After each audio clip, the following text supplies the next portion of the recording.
Friday nights were supposed to be my time to unwind, especially after an exhausting week dealing with delayed flights and maintenance issues at the airport. As a mechanic and crew chief at United Airlines for over 25 years, I had earned my moments of peace. But peace wasn't exactly what I found when I walked into my house that night. I pulled my F-250 into the garage and shut off the engine. Judith's Lincoln Navigator was parked in its usual spot. Good. That meant she hadn't planned one of her last-minute hospital charity events or yoga retreats. All I wanted was a steak, a cold beer, and maybe my wife in that little robe she knew I loved. As I stepped inside, the house was unusually quiet, the kind of silence that made my skin prickle.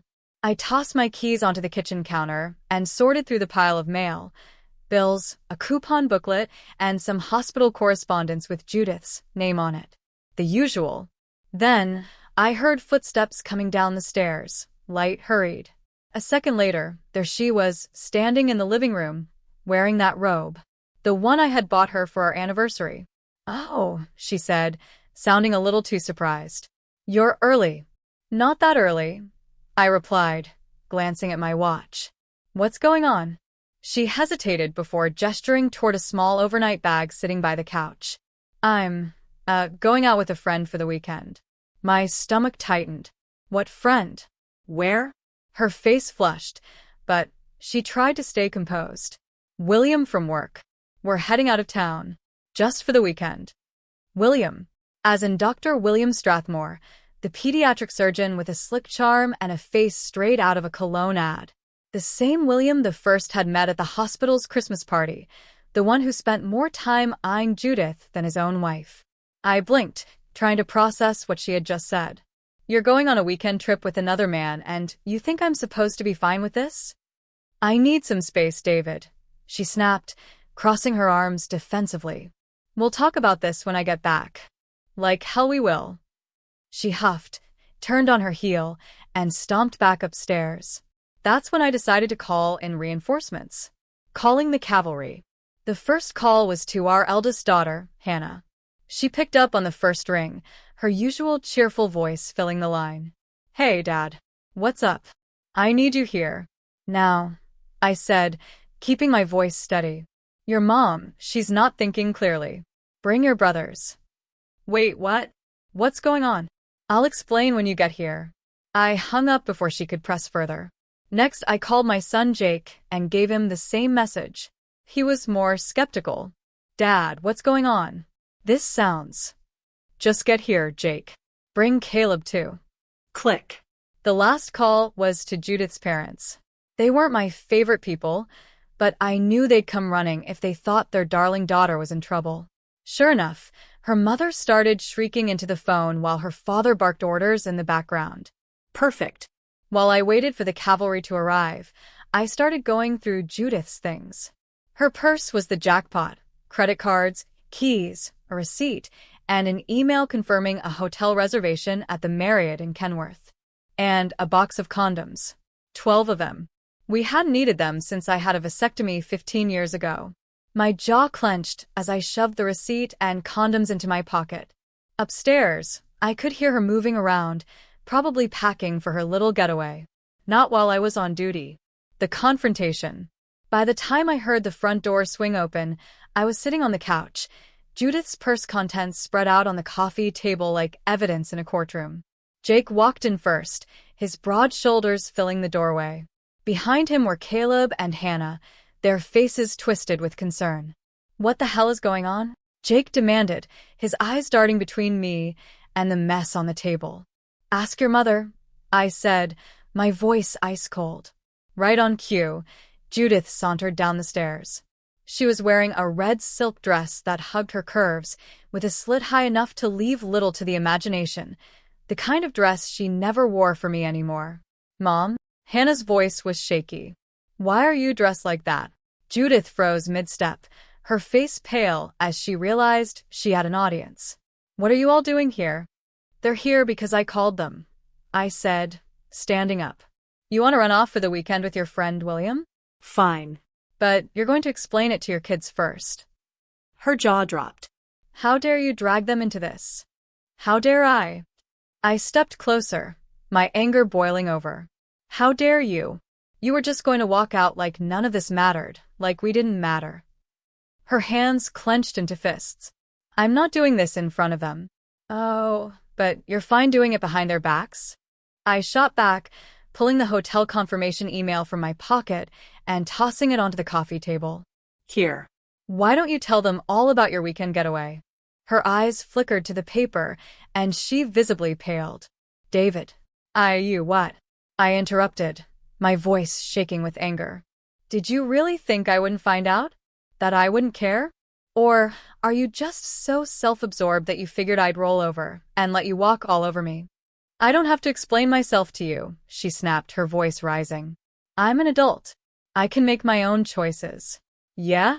Well, here's one for you, I said, grabbing the neckline of her dress and yanking downward. The expensive silk tore in half with a sharp rip, leaving her standing there in nothing but a lace bra, garter belt, and stockings. Dad. Hannah cried, covering her eyes. Caleb turned away, muttering, Jesus Christ. Judith let out a high-pitched shriek, clutching the shredded fabric to her chest. You bastard. No, Judith, I said calmly, my voice like steel. You're the bastard here. And if you think I'm going to let you walk out that door dressed like a cheap escort, you've got another thing coming.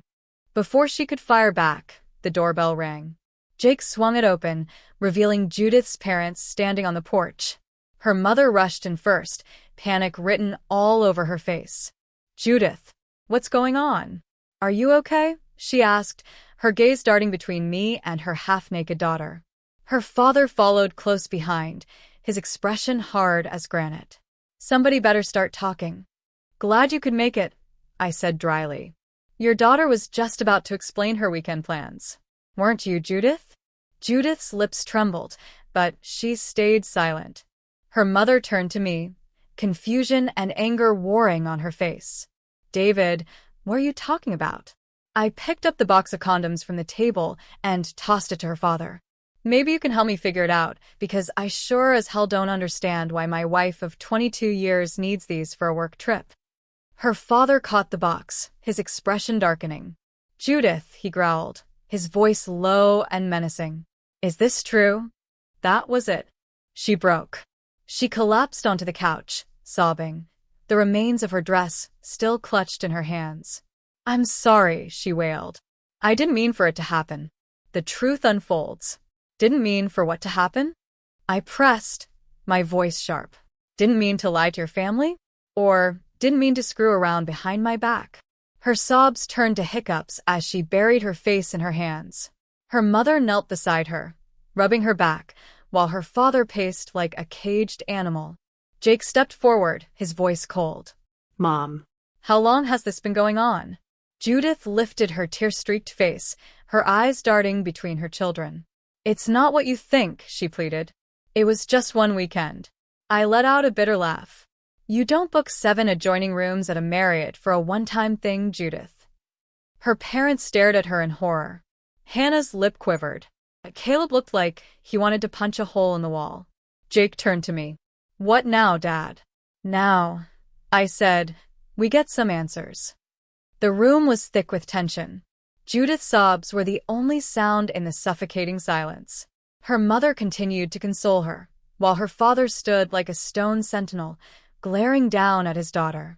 The kids were stunned, angry, unsure how to process what they were witnessing. And me? I was trying not to throw her out of the house by the hair. You better start talking, Judith, I said, my voice ice cold. Because this whole woe is me act isn't going to fly. She sniffled, mascara streaking down her face. It wasn't supposed to mean anything, she whimpered. It was just fun. Fun. Jake snapped. You call screwing around on Dad fun? What the hell is wrong with you? Watch your tone. Judith barked. But her attempt at authority fell flat. No, you watch your tone, Jake shot back. You don't get to play the victim here, Mom. You destroyed this family. For what? Some low-rent orgy with Dr. Strathmore and his groupies. Judith flinched as if she'd been slapped. But she didn't deny it. I stepped in, pointing at the email and condoms on the table. Explain this, Judith. 7 rooms at the Marriott, a dozen condoms, and God knows what else. What kind of fun were you planning to have? Her father picked up the email, his face growing darker with every word. This is disgusting, he muttered. You are going to do this under our noses? Her mother was crying now, shaking her head.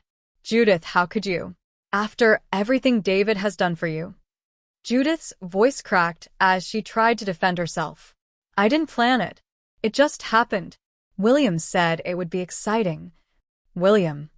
I interrupted, my voice rising. William said? So, what? You just do whatever that slimy bastard tells you now. She stammered. It wasn't like that. He said I deserved to have some fun, that it wasn't fair for me to just be a wife and mother all the time.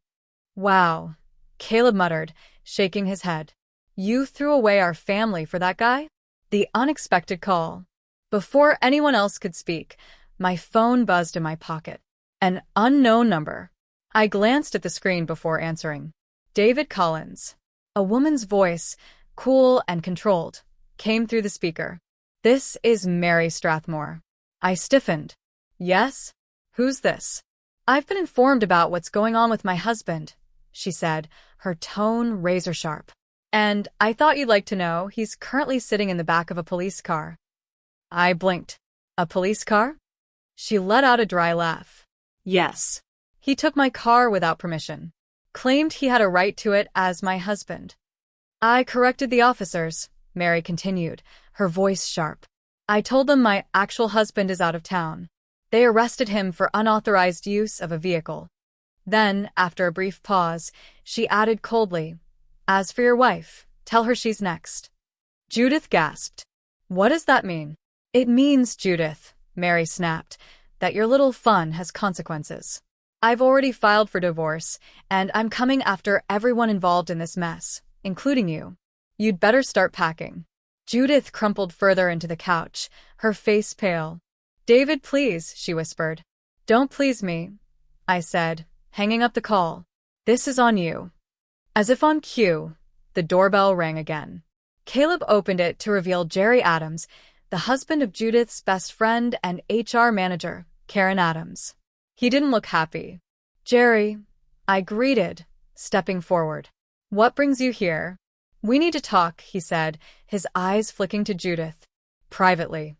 I don't think so, I said, crossing my arms. Whatever you have to say, you can say it in front of everyone. He sighed, then spoke. I've been investigating the situation with the Marriott, and it's worse than you think. 12 people were caught in those rooms. Doctors, nurses, and HR staff, including Karen and Judith. They were all using hospital funds to pay for the rooms, booze, and food. It's a full-blown scandal. Judith's father's face turned an alarming shade of red. Hospital funds? My daughter stole hospital funds to cheat on her husband. Jerry nodded grimly. It's going to make the news. And when it does, careers are going to burn. Judith's mother covered her mouth, her eyes wide with horror. Caleb muttered, Unbelievable, while Hannah looked like she was about to cry. I turned to Judith, who was shaking like a leaf. Well, I asked, what do you have to say for yourself now? I didn't know about the money, she stammered. Karen said it was covered. You just what? I snapped. Went along with it? Didn't think about the consequences? Judith broke down into sobs again. But this time, no one rushed to comfort her. She sat there, a broken shell of the confident woman she usually portrayed. Her sobs filled the room, but no one moved. The kids stood by me, their expressions ranging from shock to outright disgust. Her parents exchanged a glance, her mother visibly torn between sympathy and anger, while her father stood rigid and silent, like a judge about to pass a sentence. I think you should leave, I said finally, my voice calm but firm. Pack your things and go. You can figure out where to stay, but it won't be here. Judith's head snapped up. David, please don't do this. We can fix it. There's no fixing this, I interrupted, my voice unwavering. You didn't just betray me. You betrayed our family. You betrayed the life we built together. And for what? Some cheap thrills with that slimy bastard Strathmore and his little sex cult. Dad's right. Jake chimed in, his tone harsh. You screwed up, Mom. Big time. And you don't get to play the victim now. Jake. Judith's mother snapped. That's your mother you're talking to.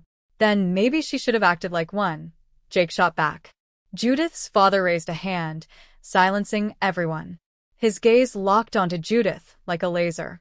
Go upstairs, he said in a low, commanding voice. Pack your things and leave. We'll figure out the rest later. Judith hesitated, her eyes darting between him and me. When no one moved to defend her, she rose shakily to her feet and shuffled toward the stairs. Aftermath. Once Judith was out of earshot, her mother turned to me. David, I know she's made mistakes, but don't you think this is a little extreme? You've been married for 22 years. And in those 22 years, I interrupted, my voice steady. I have never once betrayed her. Never even thought about it. She, on the other hand, decided our marriage wasn't worth her loyalty. Her mother started to argue, but her father cut her off. Helen, stop. He turned to me, his expression grim. David, I'm sorry for what she's done. She'll get no support from me until she takes responsibility for her actions. I nodded, appreciating his bluntness. Thank you. What about us? Hannah asked, her voice trembling. What happens to our family now?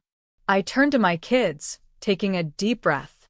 We get through this, I said firmly. It's not going to be easy, but we'll stick together. I promise you that. Jake and Caleb nodded, their faces hard with resolve. Hannah, tears streaming down her cheeks, stepped forward and hugged me tightly. I love you, Dad, she whispered. I love you too, sweetheart, I murmured, holding her close. The end of an era. After some time, Judith reappeared. She was dressed in jeans and a sweatshirt, her makeup smeared, her hair a mess. She carried a suitcase in one hand and her purse in the other. Her eyes were swollen, and she looked utterly defeated.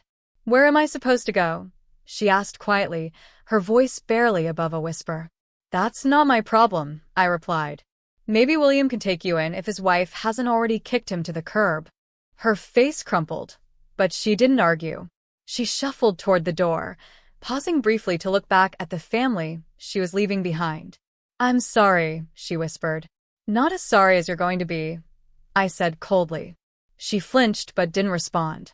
Her father opened the door, and without another word, she stepped outside and disappeared into the night. The fallout. The scandal hit fast and hard. Within days, the story made local headlines. Sex party scandal rocks Central Hospital. The details were salacious enough to dominate the news cycle for weeks. Judith lost her job, along with every other nurse and doctor involved. Strathmore was fired, divorced, and later sued for embezzlement when it came out that he'd used hospital funds to finance their escapades. His wife, Mary, cleaned him out. And I wasn't far behind. I filed for divorce the next day. The process was long and painful, but in the end, I got the house, the truck, and full custody of the kids. Judith's relationship with them was irreparably damaged.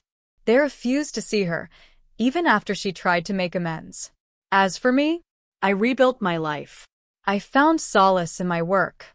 I leaned on my kids for support, and eventually, I started dating again. The betrayal still stung, but over time, the pain dulled, replaced by a sense of relief. I had dodged a bullet, one that could have destroyed me if I hadn't acted when I did. Judith, on the other hand, faded into obscurity. The last I heard, she was living in a small apartment on the other side of town, barely scraping by. She had become a cautionary tale, a stark reminder of what happens when you gamble with something as sacred as trust.